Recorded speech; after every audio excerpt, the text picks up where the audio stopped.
जी, अस्सलाम वालेकुम। आज के प्रोग्राम का फॉर्मेट थोड़ा सा डिफरेंट है। आज से कुछ हाउस की सेटिंग में, स्टूडियो की सेटिंग में गुफ्तगू हुआ करेगी, क्योंकि ड्राइविंग के दौरान काफ़ी डिस्टर्बेंस वगैरह हो जाती है। तो आज मैं बात करना चाह रहा था मॉडर्न आर्ट पे और मॉडर्न टीवी सीरीज़ पे, कि उनका हमारे ड्रामा में और हमारे जो ओवरऑल एक सोशल कॉन्टेक्स्ट है उसमें क्या सेटिंग है, उनकी क्या कंट्रीब्यूशन है। तो मेरे जहन में जो एट द फोर फ्रंट जो सीज़न या जो टीवी सीरीज़ आती है उसका नाम है जी Game of Thrones. So Game of Thrones एक ऐसा सीज़न है कि जो एक ऐसी टीवी सीरीज़ थी जो कि मुख्तलिफ सीजन्स पे मुहित थी, starting from season 1 in I think 2010, और वहाँ से लेकर वो 2020 तक या 21 तक चलता रहा। सो उसकी जो यूनिक फीचर्स हैं, मुझे ये लगता है कि वो हमारे जो नॉर्मल टीवी सीरीज़ होती हैं और जो अदरवाइज सीजन्स होते हैं उससे बहुत मुख्तलिफ था। एक तो जो चीज़ इसमें सबसे मुख्तलिफ थी वो ये थी कि इसमें बहुत सारे कैरेक्टर्स थे। नॉर्मली आप जब एक टीवी सीरीज़ देखते हो तो उसमें दो या तीन मेन कैरेक्टर्स होते हैं और फिर चार पांच साइड कैरेक्टर्स होते हैं। अब आप मिसाल के तौर पे एक टीवी सीरीज़ थी जिसमें अगेन सीजन्स थे, house of cards. House of cards में एक मेन कैरेक्टर था जो कि अपना प्रेसिडेंट ऑफ यूनाइटेड स्टेट्स का कैरेक्टर था, और उसके साथ फिर उसकी वाइफ का कैरेक्टर था, फर्स्ट लेडी का। और ये सीज़न स्टार्ट हुआ है जब ये वाइस प्रेसिडेंट था और इसकी वाइफ जो थी वो पॉलिटिकली इतनी एक्टिव नहीं थी, एंड सो ऑन। फिर वो डेवलप होते होते उसमें दो तीन और कैरेक्टर्स आते हैं। वॉट अपना जो है मैं बात कर रहा था गेम ऑफ थ्रोन्स की। गेम ऑफ थ्रोन्स में आप देखते हो कि उसमें बहुत सारे कैरेक्टर्स हैं, एटलीस्ट 20 कैरेक्टर्स तो हैं जो कि मुख्तलिफ सीजन्स में अपीयर होते रहते हैं, होते रहते हैं, होते रहते हैं। दूसरा डिफरेंस ये है कि एक कास्ट बहुत बड़ी है, और दूसरा डिफरेंस ये है कि जैसे नॉर्मली आपके पास एक टीवी सीरीज़ की कास्ट होती है और उसका प्लॉट होता है, तो उस प्लॉट में ये होता है कि एक हीरो होता है, एक हीरोइन होती है, एक विलन होता है, उसके साइड किक्स होते हैं और हीरो के साइड किक्स और सपोर्टर्स होते हैं। तो एक लाइन होती है जिसमें आप किसी एक पार्टी को पहले से अच्छा बना देते हैं और एक पार्टी को पहले से बुरा बना देते हैं। ऐसी चीज़ आपकी गेम ऑफ थ्रोन्स में नहीं है। ये बहुत करीब है आपकी असल लाइफ से, जहाँ पे हर कैरेक्टर वक्तन फ़वक्तन हीरो भी होता है, विलन भी होता है, और for the most of the time एक ग्रे एरिया में ऑपरेट करता है जिसमें वो हीरो होता है ना विलन होता है। और वो कैरेक्टर अपने किसी एजेंडा पे काम कर रहा होता है जिसमें उसकी फैमिली की डोमिनेंस है या उसकी पर्सनल डोमिनेंस है अपनी फैमिली के अंदर, और फैमिली की डोमिनेंस ओवरऑल एक सोसाइटी में। तो एजेंडाज, ह्यूमन एजेंडाज कॉम्प्लेक्स होते हैं, इतने सिंपल नहीं होते। अगर आप देखिए तो अपना वॉर थंडर बार पर मेरे ज़बान पे आ जाता है क्योंकि मैं खेलता रहता हूँ वो गेम। गेम ऑफ थ्रोन्स में ये चीज़ आपको बड़ी ऑब्वियस नज़र आती है कि एक लेनेस्टर फैमिली है, उसके कई भाई हैं, उसमें बच्चे हैं, उनका फादर है, और उसमें उनका रुझान थोड़ा सा ईवलनेस की तरफ है। लेकिन ये है कि उनके अपने अपने जो है वो सोच विचार हैं और सारा कुछ है, और वो उसको फॉरवर्ड करने के लिए मुख्तलिफ़ चीज़ें कर रहे हैं। फिर उसमें जो लीड कैरेक्टर्स हैं, एक भाई का और उसकी बहन का, वो आपस में इलिसिट रिलेशनशिप है। तो और वो बहन मैरिड है बादशाह से, जो कि टॉमस बेरेथियन शायद उसका नाम है। तो he is suppose to be a good king, and that family supports the king, but the family, obviously in the support of the king you have to do a lot of things। तो वो सारा कुछ कर रहे हैं, जिसमें अच्छी चीज़ें भी हैं, बुरी चीज़ें भी हैं। तो एक नॉर्मल इंसान की तरह, जिसमें अच्छाइयाँ भी होती हैं, बुराइयाँ भी होती हैं, और बहुत सारे कॉम्प्लेक्स उसके एक एक एक सिचुएशन होती है। तो वो फैमिली उस तरह की है, और उस फैमिली के अंदर फिर हर कैरेक्टर उस तरह का है। अब इसके आगे डिटेल हम डिस्कस करते जाएंगे फ्यूचर व्लॉग्स में। फिर और बहुत सी फैमिलीज़ हैं। ये एक फैमिली और उसके कैरेक्टर्स, उनकी मोहब्बतें, उनकी नफ़रतें, उनके पैशंस, उनके फीलिंग्स का जिक्र है। इसी तरह और फैमिलीज़ हैं। बरेथियन फैमिली है जिसमें बादशाह है, और आगे उसके इतने सारे कैरेक्टर्स नहीं हैं, लेकिन उसके कुछ इलेजिटिमेट सन्स हैं मुख्तलिफ ख़वातीन के साथ।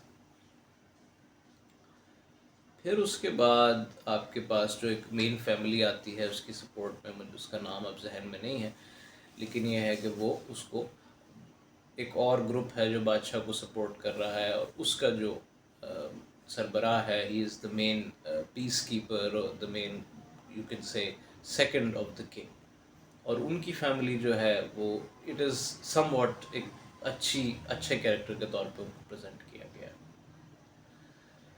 लेकिन आप देखोगे कि जो अच्छे कैरेक्टर्स हैं, सो सीमिंगली उनके पास्ट में कुछ ऐसी चीज़ है कि उनके किसी बड़े ने, या उनके किसी जो बड़ा है, फैमिली का सरबराह है, उसने किसी और फैमिली के साथ बहुत ही ज़बरदस्त किस्म की ज़्यादती की है, जिसमें हर तरह की चीज़ें हैं कि कत्ल वारत की है, रेप किया है। तो उस वजह से कुछ और लोग जो उनसे डिस्कनेक्टेड हैं और उनके पास्ट में अफेक्टेड हैं, वो उनको इतना अच्छा नहीं समझते। तो ये एक अगेन इंसानी नेचर से बहुत करीब की चीज़ है कि आप इसको अपनी लाइफ से भी रिलेट कर सकते हैं कि आपकी अपनी फैमिलीज़ में या दूसरी फैमिलीज़ में आप देखते हो कि सीमिंगली बहुत अच्छे या मुनासिब लोग हैं, लेकिन लोग उनको पसंद नहीं करते, और उसकी कोई ऑब्वियस वजह नहीं होती।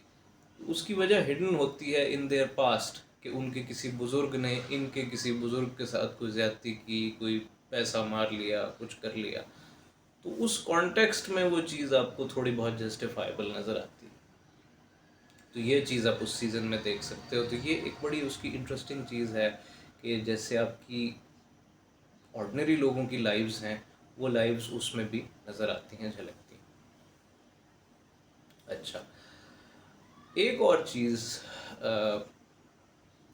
जो है, वो पास्ट के साथ इंसान की लिंकेज नज़र आती है। मिसाल के तौर पे आप किसी दौर के बारे में कोई हिस्ट्री की बुक पढ़ते हो और अपना एक ओपिनियन फॉर्मुलेट कर लेते हो। फिर उस ओपिनियन की बेसिस पे आप आज का जो अपनी लाइफ है उसमें कुछ डिसीजंस कर रहे होते हो, तो आपके बड़े आपसे आर्ग्यू करते हैं कि ये आप ठीक नहीं कर रहे हैं। तो जब आपसे वजह पूछी जाती तो आप कहते हैं जी हिस्टोरिकली इसी तरह होता रहा है, तो मैं ये कर रहा हूँ। उस पे आपके कोई बुज़ुर्ग, वालिद, वालदा, ताया, वो आपको ये कहते हैं कि नहीं, जो आपने चीज़ पढ़ी है ये ठीक नहीं है, मैं इस दौर में यहाँ पे था और ये ऐसे नहीं हुआ था। जैसे आपने पढ़ा है किताब में, ये किताब गलत है, मैंने अपनी आँखों से देखा था कि ऐसे नहीं हुआ।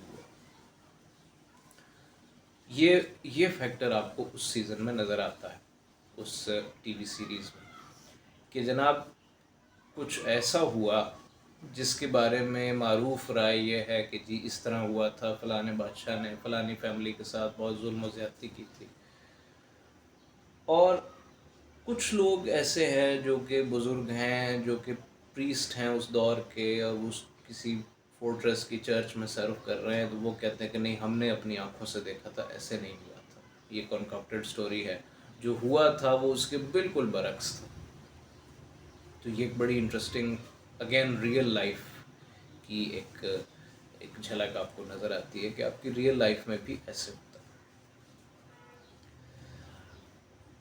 ये एक बड़ा अपीलिंग फैक्टर है जिसमें आप देखते हो कि ग्रैंड मास्टर पिरसेल है, जो कि नाइट्स वॉच की जो जो फोर्ट्रेस है उसमें होता है, और उसकी एक हिडन आइडेंटिटी है। लोग उसको एक सीनियर पादरी के तौर पे, राहब के तौर पे या हाउस कीपर के तौर पे जानते हैं, लेकिन जब बात खुलती है तो पता चलता है कि वो एक बहुत बड़े और एक बहुत जालिम रूलर का भाई था, और उसने वो सारा दौर देखा और वो सारी चीज़ें उसने देखी। फिर एक और चीज़ जो है वो उसमें नज़र आती है उस टीवी सीरीज़ में कि इंसान की नेचर इवॉल्विंग है। मतलब एक कैरेक्टर कम्प्लीटली अच्छा नहीं है, एक कैरेक्टर कम्प्लीटली बुरा नहीं है, लेकिन वो ज़िंदगी की हालतों के हिसाब से सफ़र को तय करता है, चेंज करता जाता है।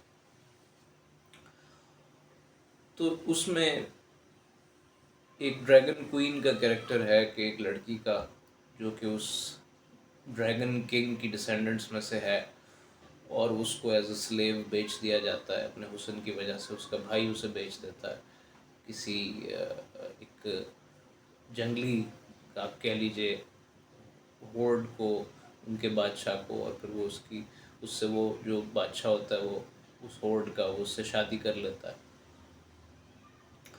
और शादी के बाद फिर वो कोशिश करते रहते हैं लेकिन उनके घर औलाद नहीं हो रही होती। फिर अल्टीमेटली वो जो लड़की है वो मलका बन जाती है अपने शौहर की डेथ के बाद, और वहाँ से उसका राइज शुरू होता है। तो क्योंकि वो एक हम्बल और मजलूम बैकग्राउंड से चली है, तो वो गरीबों की बात करती है, नादारों की बात करती, कहती मेरा एक जिहाद है कि जी मैं गरीबों को, मस्कीनों को और डिप्राइव्ड लोगों को आज़ादी दिलवाऊंगी।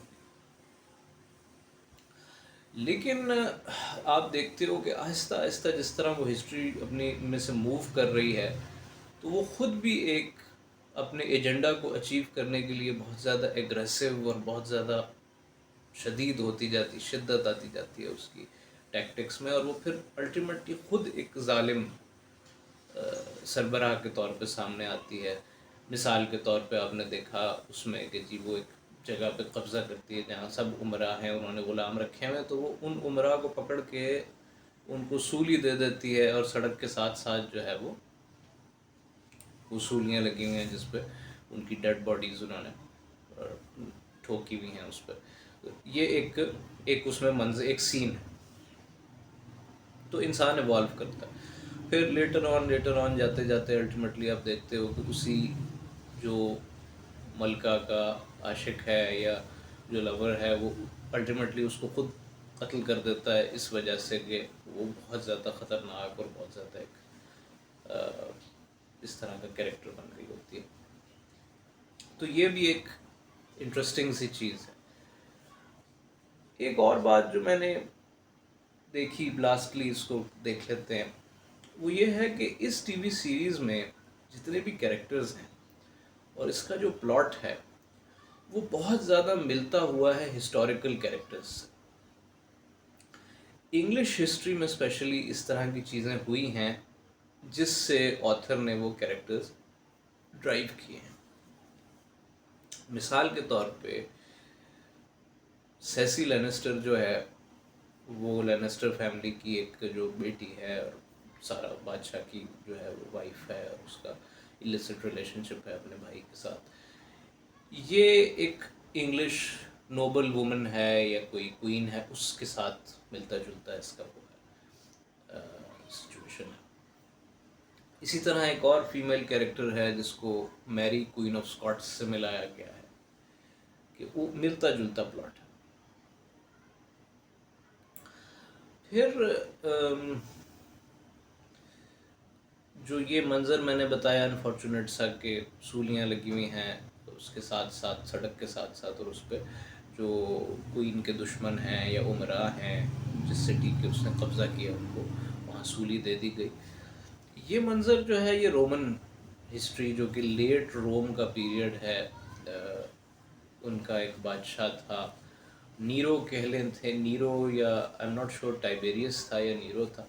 उसके दौर में भी यही हुआ था कि सड़क के साथ साथ सूलियाँ नस्ब की हुई थी और उस पर उनको सज़ाए मौत दी गई थी और फिर उनकी बॉडीज़ अनफॉर्चुनेटली वहाँ लटकी रहती थी। तो ये चीज़ उससे डिराइव किया हुआ एक सीन। इसी तरह और बहुत से कैरेक्टर्स में आपको सिमिलैरिटीज़ मिलेंगी। So Anne Boleyn, Mary queen of Scots, Richard third, इस तरह की बहुत सी सिमिलैरिटीज़ आपको उसमें मिलती हैं। फिर कुछ ऐसे कैरेक्टर्स हैं जो आपकी मॉडर्न लाइफ में भी होते हैं। मिसाल के तौर पे पेड असैसिन्स का तस्वुर, जो कि आप उनको आजकल भी प्राइवेट कॉन्ट्रैक्ट किलर्स या एजेंसीज कुछ से मिला सकते हैं। तो वो एक मैनी फेस्ड मैन का तस्वुर है, जो कि बेसिकली असैसन है ख़ुद भी और असैसन्स को ट्रेन करता है, और उसके मेथड्स जो भी डुबियस हैं जिस तरह के भी हैं। तो ये भी एक बड़ा इंटरेस्टिंग किस्म का एक कैरेक्टर है। फिर एक लड़की जो कि एक ख़ानदान से निकलती है, उसके ख़ानदान के साथ बड़ी जुल्म ज़्यादती हुई, कत्ल कर दिया गया सब लोगों को, तो वो उस मैनिफेस्ट आदमी की शागिर्दी इख्तियार कर लेती है और फिर वो ख़ुद भी एक असैसन बन जाती है और फिर वो अपने दुश्मनों को असैसिनेट करती है, क्या करती क्या नहीं करती। तो इस तरह की आप देखोगे कि एक कोई प्लॉट नहीं है, एक फैमिली का किस्सा नहीं है, बहुत सी फैमिलीज़ का किस्सा है। वो सारी फैमिलीज़ अपनी जगह सही हैं अपने मकसद को अचीव करने के लिए, अपने लिए वो हीरोज़ हैं, दूसरे के लिए विलन हैं। इसी तरह उनके जो विलन हैं वो अपनी जगह ठीक हैं, वो अपने लिए हीरो हैं, अपने लोगों के लिए, इनके लिए विलन हैं। तो ये जो एक बड़ी सी कॉम्प्लेक्स सी ह्यूमन फ़िलॉसफी है, इसको कैप्चर किया गया है इसमें। तो मेरी नज़र में इसलिए ये एक बहुत अच्छा सीज़न है और बहुत अच्छा टीवी सीरीज़ है, उसके सारे ही सीज़न बहुत अच्छे हैं। तो इस पे आहिस्ता आहिस्ता करके हम थोड़ा थोड़ा इसको देखते जाएंगे अगर फ्यूचर में टाइम मिला।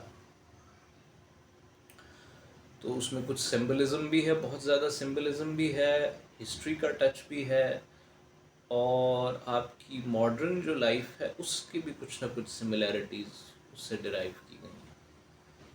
तो जिन लोगों ने नहीं देखा, मैं रिकमेंड करूँगा कि वो उसको देखें, पहले सीज़न से ही स्टार्ट करें और थोड़ा थोड़ा करके देखते चले जाएं। तो बड़ा इंटरेस्टिंग है ये सब कुछ। अब आई एम नॉट श्योर कि नेटफ्लिक्स पे है, इज़ इट ऑन नेटफ्लिक्स और is it on Hulu, but I think it should be available. अपना ख्याल रखिए, ज़िंदगी में आर्ट का थोड़ा सा टच देते रहिए। अल्लाह हाफिज़।